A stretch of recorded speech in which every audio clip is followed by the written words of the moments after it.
meus irmãos. Jesus é o Senhor. Amen, mes Estamos frères. aqui juntos, Jésus est le mais Seigneur. tutorial, alimento diário. Nous sommes ensemble à un nouveau tutoriel de la nourriture quotidienne.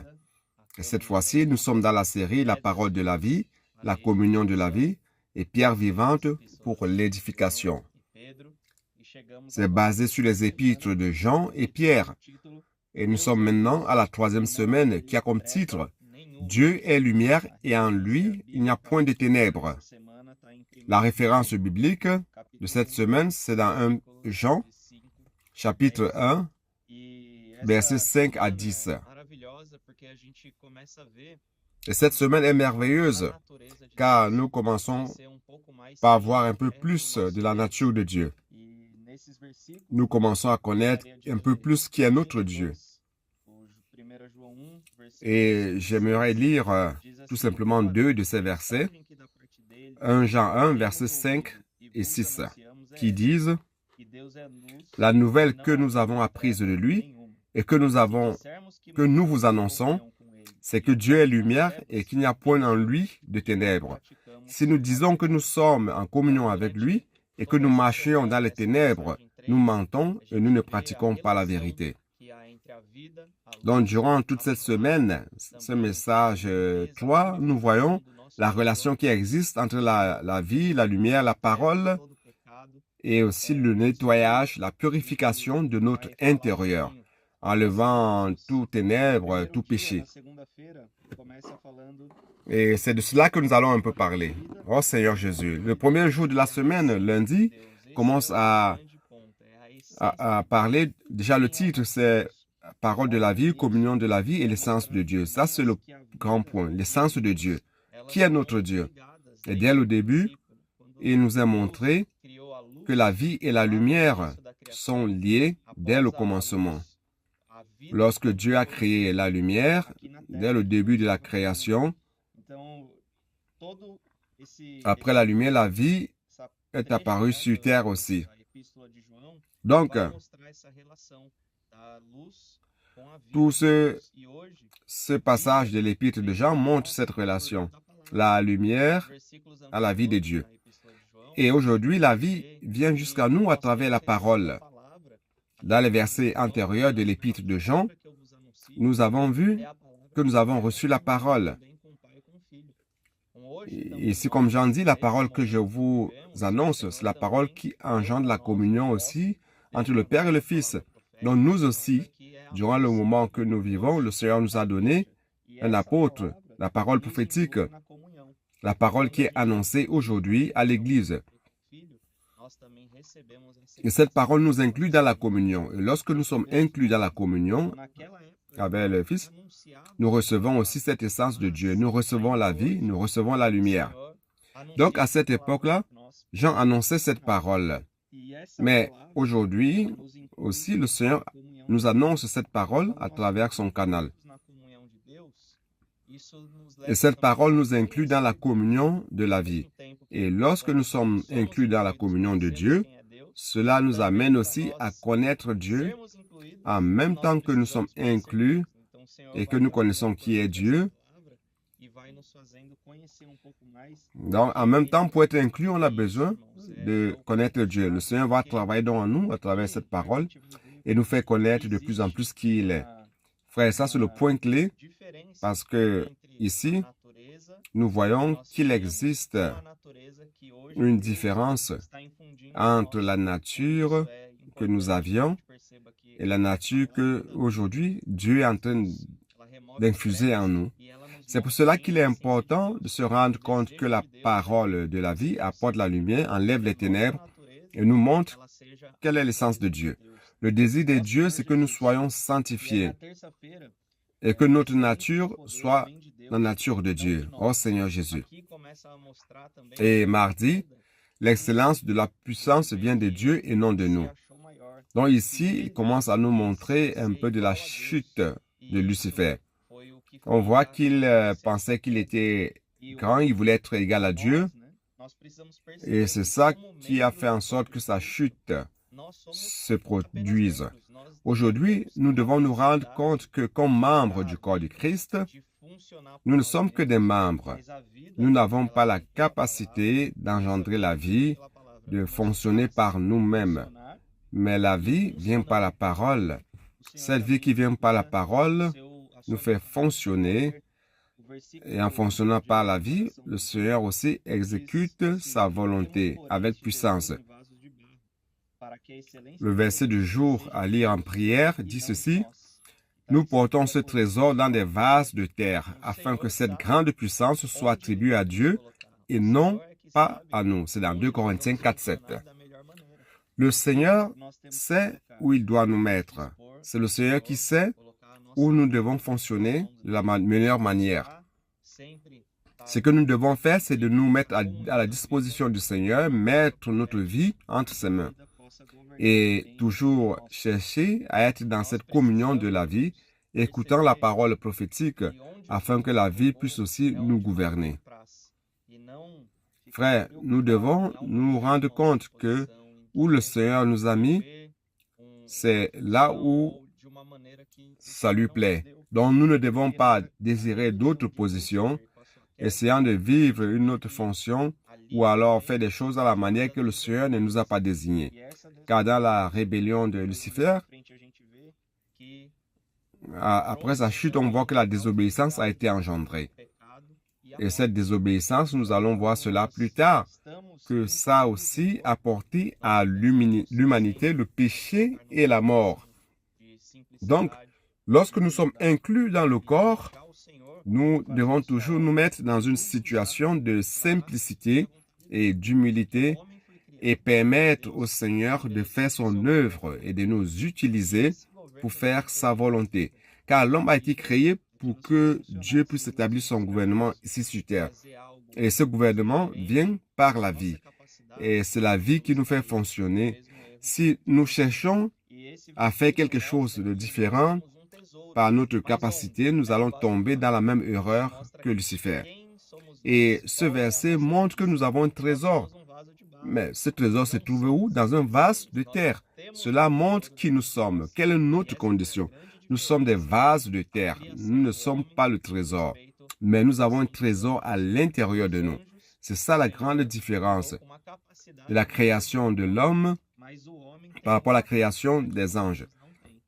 L'Éternel a créé les anges avec une grande capacité que celle de l'homme, mais l'homme a une capacité que les anges n'ont pas. C'est que ce vase de terre peut contenir un trésor qui est la vie de Dieu. Comme nous avons vu lundi, nous pouvons contenir l'essence de Dieu à l'intérieur de nous. Et pour cela, nous n'avons pas besoin d'être puissants ou capables de quoi que ce soit. Nous devons tout simplement recevoir cette parole de la vie, recevoir la lumière de Dieu, recevoir l'essence de Dieu, et l'excellence de la puissance va exécuter la volonté du Seigneur, rétablissant le royaume de Dieu sur terre. Oh Seigneur Jésus. Amen. Et mercredi, le titre c'est la révélation de la parole, nous donne l'entendement et exécute l'œuvre de Dieu. Nous voyons que par la vie vient la lumière et la parole c'est la lumière. Lorsque nous recevons la parole du Seigneur, elle commence à nous restaurer d'une situation de mort à une situation de vie. Et cette lumière commence à exposer les ténèbres qui existent à l'intérieur de nous. Et le Seigneur va éliminer peu à peu cela. Nous allons, au fur et à mesure que nous recevons la parole, et le Seigneur va nous donner la lumière, la vie, nous devons nous focaliser sur le fait que cette parole que nous recevons, ce n'est pas une parole statique, mais c'est une parole rhéma. C'est une parole qui aujourd'hui est dynamique et c'est une révélation. C'est-à-dire qu'il ne s'agit pas de quelque chose qui se trouve juste sous la sphère de l'Écriture. Donc, à travers l'Écriture, Dieu nous donne la révélation. Et cette lumière, c'est la révélation. Lorsque nous écoutons la parole prophétique, c'est Dieu qui nous révèle quelque chose de nouveau. Il nous apporte la lumière, il nous apporte la vie. Donc, c'est quelque chose de dynamique, quelque chose qui fluide. Et si nous sommes inclus dans cela, en recherchant toujours la révélation, alors cette lumière va commencer à transformer notre nature. C'est pour cela que nous avons besoin de la parole rhéma, la parole parlée. Celui qui aime la parole et qui croit qu'elle vient de Dieu, le Seigneur donne l'entendement. Oh Seigneur Jésus. Et aussi, toujours mercredi, il parle un peu plus de la condition de l'homme. Comment nous sommes tombés dans la condition dans laquelle nous sommes. Dans Romains 5, nous voyons, à partir du verset 12, qui dit ceci. C'est pourquoi, comme par un seul homme, le péché est entré dans le monde, et par le péché, la mort, et qu'ainsi la mort s'est étendue sur tous les hommes, parce que tous ont péché. Ici, il montre la condition dans laquelle nous étions. Il y a un encouragement, une exhortation que nous recevons ici, c'est que nous devons nous rendre compte quelle est la condition du monde. Le monde est dominé par le malin. Dominé ou couché sur le malin, sur le mal. Ici, ça veut dire, ici le mot utilisé, dominé par le malin, c'est comme quelque chose qui est mort. Ça veut dire qu'il est couché sur le monde. Ça veut dire que le monde est mort. Le monde est entre les mains du malin. Et c'est quelque chose de très fort. Ça, c'est la condition du monde. Aujourd'hui, le monde, c'est l'arme que Satan utilise pour essayer de détruire le plan de Dieu. Nous voyons que le trépied est restauré. Nous avons reçu cette révélation, n'est-ce pas? Donc, il y a le trépied, on a la parole, les services et les offrandes. Quand nous voyons l'histoire de l'Église durant toutes les ères, l'ennemi a essayé d'introduire le monde dans l'Église afin que ce trépied tombe et que l'Église ne puisse pas exécuter l'œuvre de Dieu. Et le monde a été introduit dans l'Église d'une manière subtile. On a vu cela dans les messages antérieurs. Mais aujourd'hui, nous recevons cette exhortation. Le monde est mort entre les mains du malin. C'est l'outil que Satan essaie d'utiliser pour détruire l'Église, pour nous détruire. Nous devons être vigilants devant n'importe quelle situation ou des vestiges ou des esquisses de choses mondaines. Et la grande puissance de cette semaine qui nous montre, c'est la communion apporte la lumière apporte l'entendement, la révélation, et nous fait être plus vigilants par rapport à la tentative de l'ennemi. Nous devenons plus sensibles pour nous rendre compte de quelque chose qui ne vient pas de Dieu. Oh Seigneur Jésus. Et toujours mercredi, vers la fin de la lecture, il nous a montré que la parole de la vie fait l'œuvre de Dieu. Comme nous l'avons dit, la puissance ne vient pas de nous. La suffisance de la puissance vient de Dieu. Nous sommes introduits dans cette vie, dans cette communion, et c'est le Seigneur lui-même qui va faire son œuvre. Et nous n'avons pas besoin de nous efforcer pour cela, Seigneur Jésus. Et nous voyons que cette œuvre est exécutée sur toute la terre. La parole aujourd'hui est déjà allée en Asie, en Europe, en Afrique, en Amérique du Nord, en Amérique centrale, en Océanie. Et ça accomplit l'œuvre de Dieu. Des prodiges, des signes, des miracles se produisent sur toute la terre. Il n'y a aucune culture humaine qui peut arrêter cela. Nous voyons que le même fruit que nous recevons, que ce soit au Brésil, en Amérique du Sud, ou que ce soit, ce sont des fruits qui proviennent du même arbre. C'est merveilleux. Oh Seigneur Jésus, nous sommes très contents. C'est pour cela que nous devons demeurer fermes dans cette communion en recevant cette parole. Alléluia. Oh Seigneur Jésus. Jeudi, entre un peu plus dans ce que nous avons commenté. La parole de la vie nous apporte la lumière et nous sanctifie dans la vérité. Donc notre attention est attirée sur l'importance d'écouter la parole prophétique, de recevoir la vie, la parole rhéma, la parole qui est fluide. Un exemple intéressant que j'ai vu ici, il dit, lorsque nous allons laver un instrument ou dans un bassin, cette eau qui reste là durant longtemps, on voit que l'eau qui au départ, l'eau peut paraître cristalline, mais on voit que ça décante. Là au fond, il y a de l'eau, de la saleté. Donc, cela veut dire que l'eau qui est à l'arrêt peut servir à laver certaines choses, mais elle est encore sale et qu'on ne pourra pas l'utiliser encore. Cela montre l'importance d'avoir de l'eau courante. Et la lecture biblique de ce jour nous montre Lévitique et Éphésiens. On voit que le Seigneur a mis l'accent sur la sanctification. La sanctification se produit par l'eau courante, afin de la sanctifier par le lavage de l'eau de la parole. C'est dans Éphésiens 5, 26. Ça, c'est un point clé aussi pour nous, afin que nous comprenions que la parole Réma, la parole que nous écoutons aujourd'hui, la parole prophétique, apporte la sanctification, car en elle se trouve la vie de Dieu. Amen. Oh Seigneur Jésus. Et cette parole, comme dit le titre du jour, elle apporte la lumière et nous sanctifie. Elle va nettoyer les ténèbres, les impuretés, l'injustice, elle va nettoyer les péchés, afin que nous nous approchions du Seigneur et que nous demandions pardon pour nos péchés. Il y a une phrase ici, en d'autres termes, si nous sommes dans la communion de la vie, toutes les ténèbres qui sont en nous seront dissipées. Donc, dans notre condition, nous ne pouvons pas penser qu'après avoir cru au Seigneur Jésus, tout est résolu. Il est clair que nous avons cru au Seigneur, nous l'avons reçu comme notre Sauveur, on a reçu le salut éternel, mais maintenant, le Seigneur a encore un processus en nous à accomplir. Le processus de sanctification, nous devons être nettoyés, libres. Et cette parole apporte la lumière, nous devons être libres. Et engendre en nous l'attitude de demander pardon devant le Seigneur. Et cette parole nous constitue de la vérité. C'est ce que nous avons dit au début, la vérité n'est pas une connaissance. La vérité, c'est Dieu lui-même.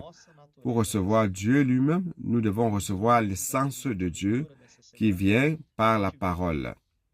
Et c'est ainsi que notre nature sera transformée. Il y a plusieurs moments de la lecture de la semaine où nous voyons qu'il ne s'agit pas d'une question éthique ou morale. Principalement parlant des péchés, il ne s'agit pas de s'efforcer pour avoir une bonne conduite éthique ou morale. Mais c'est le travail de la sanctification par cette parole vivante qui vient par la parole, qui transforme notre essence, mettant l'essence de Dieu en nous. Et ainsi, notre attitude, les péchés, les injustices seront ôtés et nous serons transformés en nature de Dieu. Donc, cette communion de vie expose nos péchés, notre injustice et même les mauvaises choses que nous pouvons penser.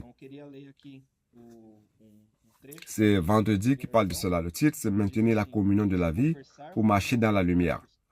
J'aimerais lire un passage aussi de 1 Jean qui dit ceci.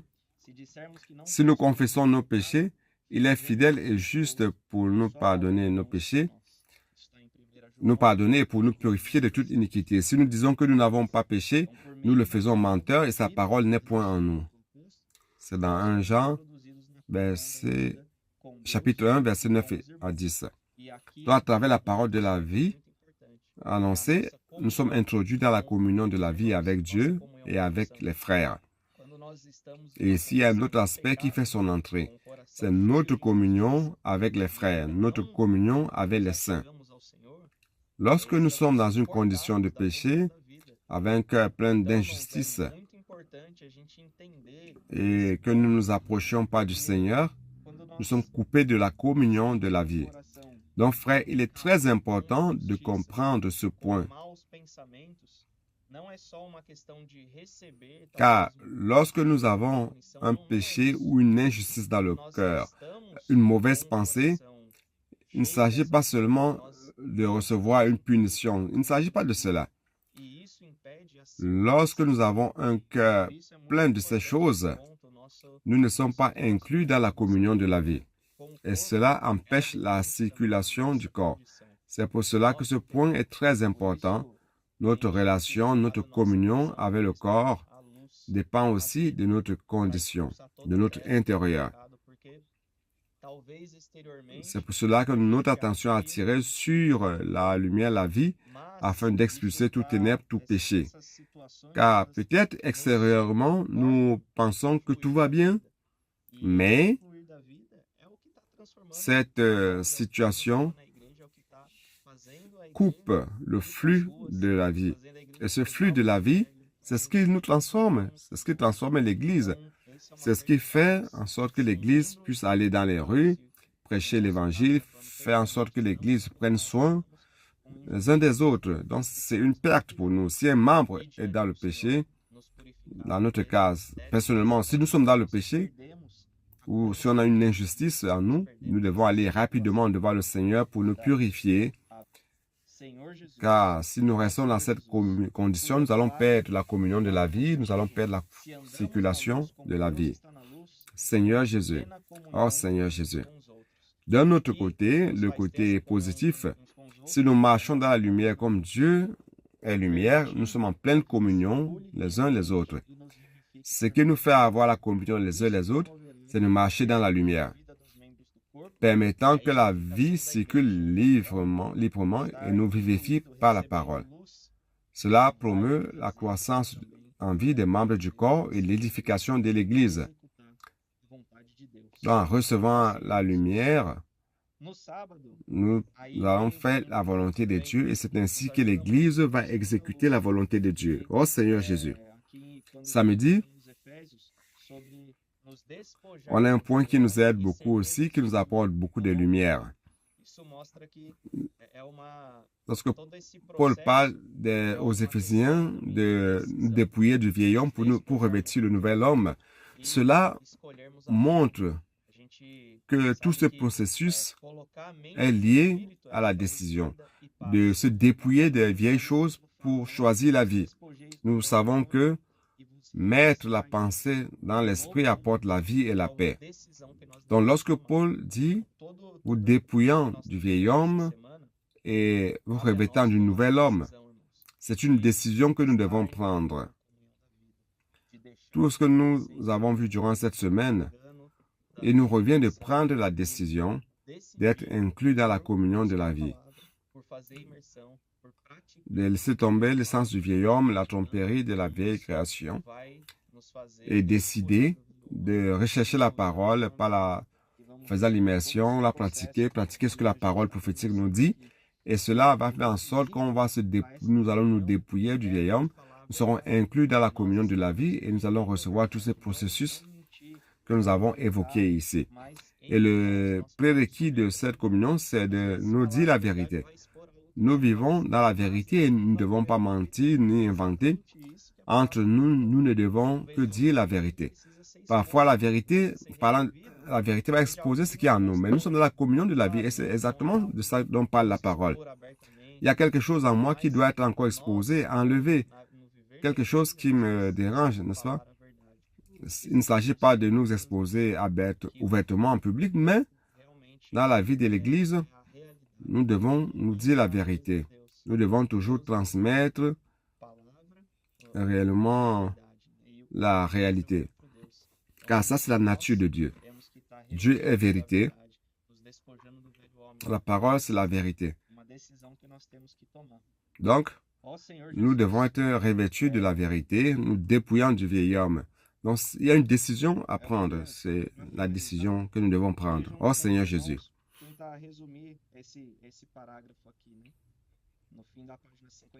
Pour finaliser, je voudrais lire avec vous, essayant de résumer ce paragraphe qui est là, à la fin de la page 54.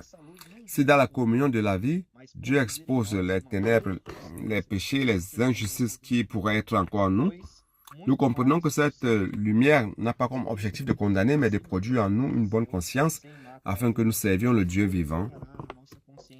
Car plus encore, le sang de Christ qui par l'Esprit éternel s'est offert, sans tâche à Dieu, purifiera-t-il notre conscience des œuvres mortes afin que nous servions le Dieu vivant? Le Seigneur veut que tous les membres le servent, pas dans les ténèbres ni compliqués, mais dans la lumière, avec une bonne conscience.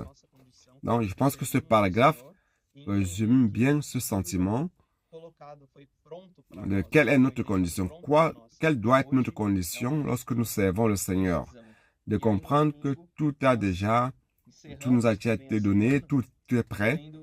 Aujourd'hui, il s'agit de prendre la décision. Et dimanche, nous concluons la semaine en voyant que la seule manière où le Seigneur peut réellement exécuter tout ce plan, c'est de vivre dans l'Esprit.